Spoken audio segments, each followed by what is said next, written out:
Bling Bling was the original name for Saints Row 1 back when it was originally designed to come out on the PlayStation 2, and I have to say, looking at some earlier gameplay and earlier videos of it, it looked really interesting. So in today's video, we're going to be looking back on the earlier footage and development of Bling Bling and trying to compare it and contrast it to Saints Row 1 that we got for the Xbox 360. We're going to be looking at differences, some similarities, and basically just the whole development process of Bling Bling. So, let's get into it. Luckily for us, on the 10th anniversary of Saints Row, Volition did some really cool live streams covering all the games individually in the series, and thankfully they covered Saints Row 1 and Bling Bling in an entire stream. I'll leave a link down below if you want to watch that.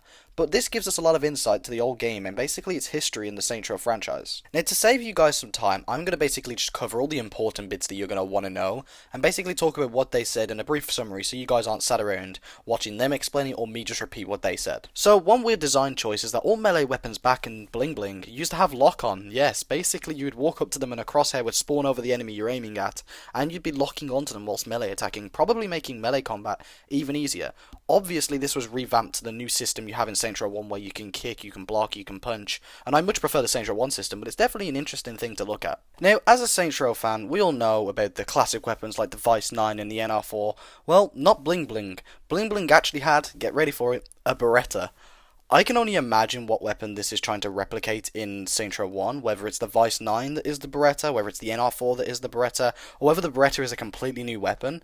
But yes, Bling Bling had a pistol called the Beretta, which I think is kinda crazy. Now, despite Bling Bling having a completely new lock-on system, it does still retain the classic punch-punch-kick formula that you can find in Saints Row 1, so it's quite interesting to see that Saints Row 1 basically built upon this, polished it, but removed the lock-on as perhaps the combat got so good that they didn't require it anymore. On top of that, they had vehicles that were purely just ripped from real life, like Vipers and stuff, which just would not have been able to have actually been shipped with the game. It would have just come into so many legal issues. So that stuff was all removed before Saints Row 1. One really cool thing is that the name Bling Bling didn't completely disappear from Saints Row 1, so as that game got renamed to Saints Row, they decided to use Bling Bling as a jewelry store in the game, so you can still visit Bling Bling in Saints Row, which is kind of funny considering how big Bling Bling was at a certain point, and now it's just reduced to this tiny little jewelry store, but it's still pretty funny to see nonetheless. It's a nice little nod to its history. Now, this is one you'll all probably know, but the Saints were originally going to be green, but as San Andreas came out just before this game's release, they had to eventually change it over to purple,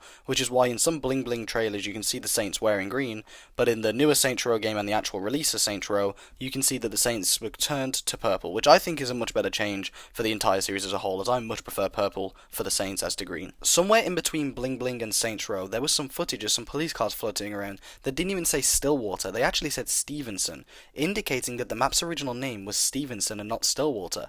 I don't quite find that catching on though. And lastly, I just want to show you some HUD changes and some map changes, as I think we're pretty much done here. But I want to just briefly say that it's quite clear that Bling Bling's history and Saints Row's history is absolutely wild. Even from the earlier builds of Saints Row to the new build of Saints Row, there is a ton of differences, and Bling Bling looks like an entirely different game with some key Saints Row characteristics still there. So, yeah. Saints Row is a wild one, and its early development processes are even wilder, and Bling Bling, I don't even know what to say. I would love to see a playable build, and I really wish Volition, if they had any builds, would just kind of upload them for people to play on PlayStation 2 emulators. I mean, they're all floating around now, and it would be a crazy fun video. But hey, that's just me. Thank you all so much for watching. I hope you did enjoy this video, and maybe you learned something. I'll see you all in the next one.